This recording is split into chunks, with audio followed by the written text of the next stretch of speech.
जय हिंद साथियों, स्वागत है आपका यूट्यूब चैनल कला विज्ञान पे। साथियों, आज का ये जो हमारा सीरीज है, ये पॉलिटी की तीसरी सीरीज है। ठीक है, पॉलिटी की ये तीसरी सीरीज है। इसमें आज हम डिस्कस करेंगे पहली सीरीज में हमने 1 से लेकर के 50 तक के प्रश्नों को देखा था। दूसरी सीरीज में हमने 50 से लेकर के 105 तक के प्रश्नों को देखा था। आज की सीरीज में हम 105 से लेकर के 155 तक के प्रश्नों को देखेंगे कि क्या है। ये सारे के सारे प्रश्न जो है वो इंडियन कॉन्स्टिट्यूशन या भारतीय संविधान, भारतीय सरकार, भारतीय प्रस्तावना पे भारतीय न्यायालयों पे आधारित है। ठीक है, तो यहाँ से जो भी मैं एनालिसिस करूँगा या जो भी मैं बता रहा हूँ या ऑब्जेक्टिव सवाल जो भी हम कर रहे हैं, इससे निश्चित तौर पे आपको आपके परीक्षाओं में काफ़ी ज़्यादा सहायता मिलेंगी, काफ़ी बेनिफिट्स होंगे। और आपने जब हमारी सीरीज को कंप्लीट किया होगा, देखा होगा, तो निश्चित तौर पे आपको बहुत कुछ सीखने और जानने को मिला होगा। ठीक है, तो चलिए आज का ये जो हमारा सीरीज है इसे हम बिना देरी किए हुए शुरू करते हैं और देखते हैं कि कौन कौन से सवाल हैं, कैसे कैसे सवाल पूछे जा रहे हैं, जाने की उम्मीद है। तो इसमें जो 106 नंबर सवाल है ये कि भारत सरकार का संवैधानिक अध्यक्ष कौन होता है। तो भारत सरकार का जो संवैधानिक अध्यक्ष होता है वो राष्ट्रपति साहब होते हैं। ठीक है, तो राष्ट्रपति इसका ऑप्शन नंबर ए हो जाएगा। एक मिनट, राष्ट्रपति। और तो ये हो गया राष्ट्रपति। अगला सवाल हमारा आता है 107 नंबर कि राष्ट्रपति को पद की शपथ कौन दिलाता है। तो राष्ट्रपति को जो शपथ दिलाने का कार्य होता है वो हमारे जो न्यायाधीश साहब होते हैं उनका कार्य होता है। भारत के जो मुख्य न्यायाधीश होते हैं वो राष्ट्रपति साहब को क्या करते हैं, शपथ दिलाते हैं। भारत के राष्ट्रपति को उनके पद से कौन हटा सकता है। तो भारत के राष्ट्रपति को अगर हटाना हो तो इसके लिए भारत के मुख्य न्यायाधीश, सॉरी माफ़ कीजिएगा, एक संसद में प्रस्ताव लाया जाएगा, फिर प्रस्ताव ला करके बहुमत से पास किया जाएगा, तो संसद के द्वारा भारत के राष्ट्रपति को उनके पद से हटाया जा सकता है। अगला सवाल है कि भारत के राष्ट्रपति के चुनाव के लिए ये नागरिक को कितनी आयु पूरी कर लेनी चाहिए। यानी कि भारत के राष्ट्रपति के चुनाव के लिए व्यक्ति को कितने वर्ष का होना आवश्यक है। तो 35 वर्ष का होना आवश्यक है। राष्ट्रपति की जो सेवा निवृत्ति होती है यानी रिटायरमेंट होती है वो कितने वर्ष की आयु में होती है। तो ये इसकी कोई सीमा निर्धारित नहीं है, कितने वर्ष की आयु में उन्हें सेवानिवृत्त कर दिया जाएगा, ऐसा कुछ नहीं है। तो इसकी कोई सीमा नहीं है। राष्ट्रपति को प्रति माह कितना रुपया मिलता है। तो 1.5 लाख रुपया उनका मूल वेतन होता है, फिर उसमें और भी भत्ते जुड़े होते हैं। राष्ट्रपति अपने पद से त्यागपत्र देना चाहे तो वो किसे देगा। देखिए, राष्ट्रपति अगर अपने पद से त्यागपत्र देना चाहे तो वो उपराष्ट्रपति को देंगे। जैसे राज्यसभा में राज्यसभा के जो अध्यक्ष होते हैं वो उपराष्ट्रपति होते हैं, तो वो माफ़ कीजिएगा, जो लोकसभा के अध्यक्ष होते हैं वो अपने उपाध्यक्ष, लोकसभा के उपाध्यक्ष को ही त्यागपत्र देते हैं। उसी तरह से राष्ट्रपति अगर अपना त्यागपत्र देना चाहे तो वो उपराष्ट्रपति को देंगे। और राष्ट्रपति को शपथ कौन दिलाता है, यानी तो वो भारत के मुख्य न्यायाधीश दिलाते हैं।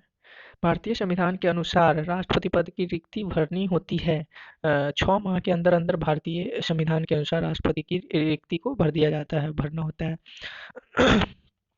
सॉरी, चौथा 114वां नंबर जो प्रश्न है वो हमारा ये है कि राष्ट्रपति का अध्यादेश लागू रह सकता है। अधिकतम 6 वर्षों के लिए राष्ट्रपति का अध्यादेश लागू रह सकता है। निम्न में से भारत का द्वितीय नागरिक कौन है। तो देखिए, भारत का जो द्वितीय नागरिक होता है वो भारत का उपराष्ट्रपति होता है। प्रथम नागरिक राष्ट्रपति होते हैं, जबकि द्वितीय नागरिक उपराष्ट्रपति होगा। तो option number B, C is the right answer. भारत का उपराष्ट्रपति निर्वाचित होता है। भारत का जो उपराष्ट्रपति होता है वो संसद के सदस्यों द्वारा निर्वाचित होता है। अगला सवाल हम देखते हैं, उपराष्ट्रपति डैश होता है। उपराष्ट्रपति क्या होता है। तो देखिए, उपराष्ट्रपति राज्यसभा का सदस्य, नहीं, राज्यसभा नहीं होगा। राज्यसभा का तो अध्यक्ष होते हैं, ये नहीं होगा। लोकसभा तो होगा ही नहीं। किसी भी सदन का सदस्य नहीं। ये किसी भी सदन का सदस्य नहीं, नहीं, नहीं। जब ये सदन का सदस्य नहीं हो सकते हैं तो ये किसी भी सदन का सदस्य नहीं होते हैं। उपराष्ट्रपति किसी भी सदन का सदस्य नहीं होते हैं। Option number D is the right answer. 118 number सवाल की जब हम बात करते हैं तो ये कह रहा है कि प्रधानमंत्री का निर्वाचन निम्न में से किस पद्धति के द्वारा होता है। तो प्रधानमंत्री का निर्वाचन नियुक्ति करके की जाती है, नियुक्तियां होती हैं। मंत्रिपरिषद की बैठक की अध्यक्षता कौन करता है।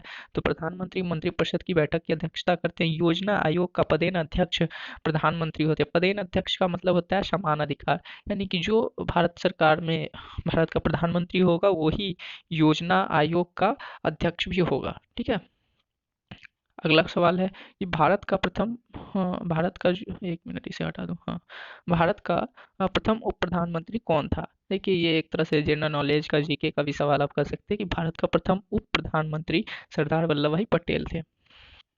भारत में कोई भी व्यक्ति अधिकतम कितनी बार प्रधानमंत्री बन सकती है, तो इसकी कोई संविधान में सीमा निर्धारित नहीं की गई है कि इतने ही समय तक बना जा सकता है।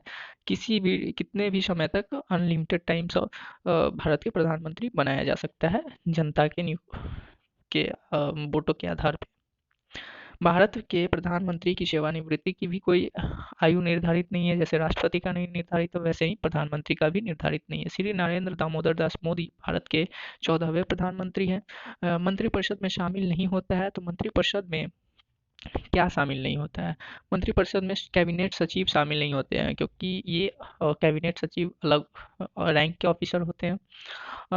भारत के महान्यायवादी को कौन नियुक्त करता है? तो भारत के जो महान्यायवादी होते हैं उन्हें भारत के राष्ट्रपति के द्वारा नियुक्त किया जाता है। देश का प्रथम विधि अधिकारी कौन होता है? जो देश का प्रथम विधि न्यायाधिकारी भारत का मुख्य न्यायाधीश होता है। ठीक है, भारत में नियंत्रक एवं महालेखा परीक्षक की कार्य अवधि कितनी होती है? तो भारत में जो है नियंत्रक एवं महालेखा परीक्षक की कार्य अवधि 6 वर्ष तो होती ही है, लेकिन साथ ही साथ 65 वर्ष भी होती है। और तीसरा ऑप्शन हमारा कर रहा है 6 वर्ष या 65, तो तीसरा आंसर सही होगा कि 6 वर्ष या 65 वर्ष, जो पहले पूर्ण हो जाए। यानी कि नियंत्रक एवं महालेखा परीक्षक का जो कार्य अवधि होता है वो 6 वर्ष का होता है और 65 वर्ष की आयु तक का होता है। यानी कि मान लीजिए अगर किसी का कार्यकाल अभी 5 साल ही हुआ है और वो उनका आयु सीमा 65 हो गया तो वो रिटायर कर जाएंगे।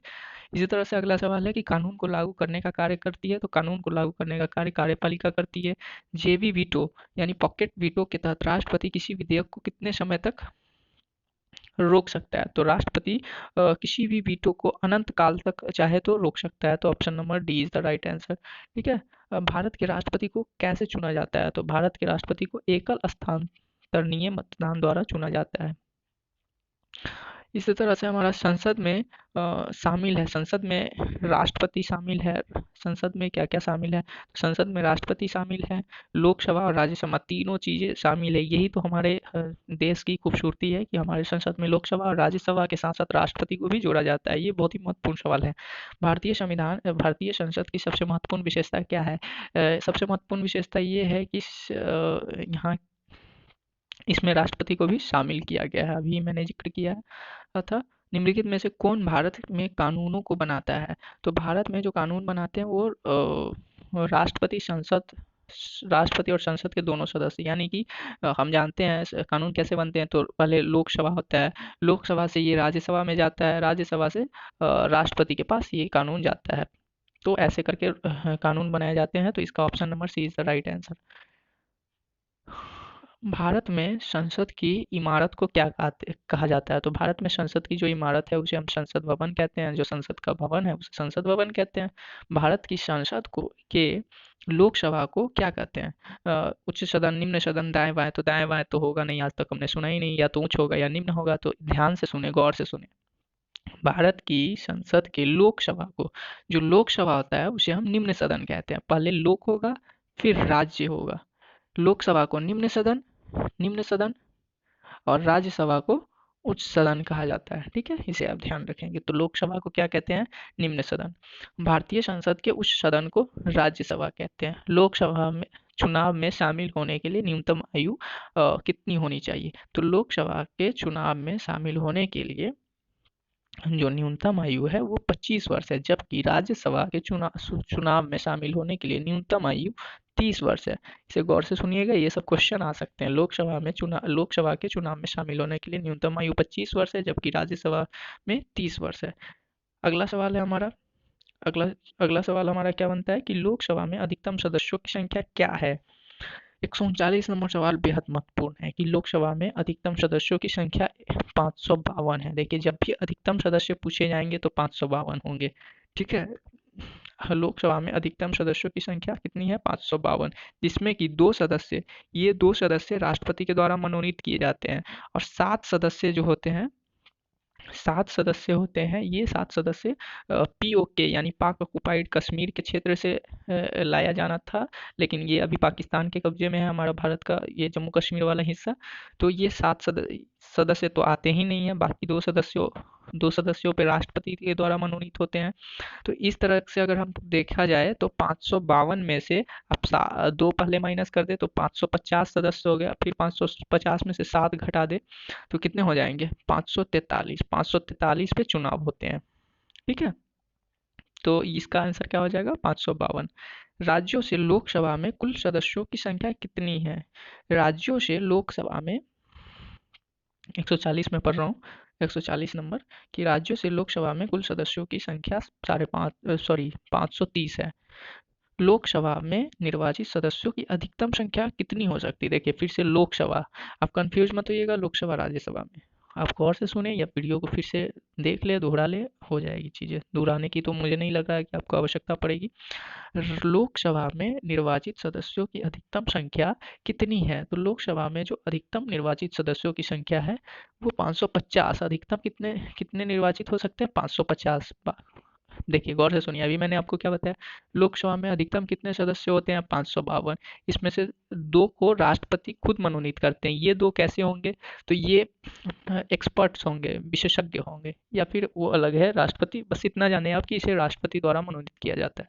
तो इस यहाँ सवाल किया जा रहा है कि लोकसभा में निर्वाचित सदस्यों की अधिकतम संख्या, निर्वाचित कितने होंगे, तो निर्वाचित जनताओं के द्वारा निर्वाचित तो 550 ही होंगे, बाकी 2 तो राष्ट्रपति के द्वारा निर्वाचित किए जा रहे हैं।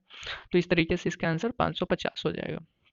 142 नंबर सवाल, राष्ट्रपति द्वारा संसद यानी कि लोकसभा में कितने आंग्ल भारतीय समुदाय के सदस्यों को मनोनीत किया जाता है। माफ कीजिएगा, मैंने अभी एक्सपर्ट कह दिया था, वो आंग्ल भारतीयों को, जो 500 लोकसभा में कितने कुल सदस्य हैं, 552।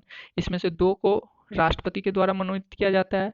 ये 2 जो हैं ये आंग्ल भारतीय समुदाय के होते हैं। ये 2 कैसे होते हैं, आंग्ल भारतीय समुदाय, यानी एंग्लो इंडियन इसे कहते हैं। जिसके एंग्लो इंडियन किसे कहते हैं, तो किसी भारतीय महिला के साथ अगर किसी विदेशी पुरुष का वैवाहिक संबंध अगर बनता है तो उसे हम एंग्लो इंडियन कहते हैं, ठीक है। तो एंग्लो इंडियन 2 होते हैं, 2 एंग्लो इंडियन को राष्ट्रपति के द्वारा मनोनीत किया जाता है। तो इसका आंसर हो जाएगा ए। लोकसभा के सदस्यों की संख्या कितने वर्षों के लिए होती है, 5 वर्षों के लिए। लोकसभा सचिवालय प्रत्यक्ष रूप से किसके नियंत्रण में आता है। तो जो लोकसभा सचिवालय है प्रत्यक्ष रूप से लोकसभा अध्यक्ष के नियंत्रण में रहता है। लोकसभा अध्यक्ष के मताधिकार को क्या कहते हैं, लोकसभा अध्यक्ष के मताधिकार को निर्णायक मत कहते हैं। संविधान का कौन सा अनुच्छेद धन विधेयक से संदर्भित है। तो संविधान का अनुच्छेद 110वां जो है वो धन विधेयक से संदर्भित है। अगला सवाल है, कर्नाटक से राज्यसभा की कितनी सीटें हैं। तो राज्यसभा की सीटें कर्नाटक से 12 है। कर्नाटक में लोकसभा की कितनी सीटें हैं, तो कर्नाटक में लोकसभा की 28 सीटें हैं। और राज्यसभा में उत्तर प्रदेश में राज्यसभा की कितनी सीटें हैं, तो उत्तर प्रदेश में राज्यसभा की 31 है सीटें हैं, जबकि पश्चिम बंगाल में राज्यसभा की कुल 16 सीटें, पश्चिम बंगाल में कुल 16 सीटें हैं। और महाराष्ट्र में लोकसभा की महाराष्ट्र में 48 सीटें हैं। लोकसभा में महाराष्ट्र की 48 सीटें हैं, ठीक है। उसके बाद भारत के उच्चतम न्यायालय के न्यायाधीशों की नियुक्ति कौन करता है। तो भारत के उच्चतम न्यायालयों के न्यायाधीशों की नियुक्ति राष्ट्रपति करते हैं। ये सवाल पीछे भी एक बार कर लिया गया। सर्वोच्च न्यायालय के न्यायाधीश किस आयु में सेवानिवृत्त होते हैं। तो 65 वर्ष की आयु में लगभग हर सर्विसेज से ऑफिसर्स को या लोगों को रिटायर कर दिया जाता है। उच्चतम न्यायालय की प्रथम महिला न्यायाधीश कौन थी। तो सुश्री MS फातिमा बीबी जो थी उच्चतम न्यायालय की प्रथम महिला न्यायाधीश थी। सर्वोच्च न्यायालय के न्यायाधीशों के वेतन और भत्ते किस पर भारित होते हैं। तो ये हो जाएगा इसका आंसर भारत की संचित निधि, जो भारत की संचित निधि होती है, संचित मुद्रा कोष होती है, उस पर न्यायालय के न्यायाधीशों के वेतन और भत्ते निर्धारित होते हैं। ठीक है। तो इस तरह से हमारा 155 सवाल हो गया, मतलब कुल अभी हमने 50 सवाल कर लिए हैं। तो ये सवाल आपके लिए बेहद महत्वपूर्ण सवाल हो सकते हैं, और सवालों की सीरीज मैंने जो बताया है वो आपके लिए काफ़ी लाभदायक हो सकती है। अगर आपके लिए लाभदायक है तो आप औरों के साथ इसे साझा करके उन्हें भी लाभान्वित करें। वीडियो में बने रहने के लिए बहुत बहुत धन्यवाद।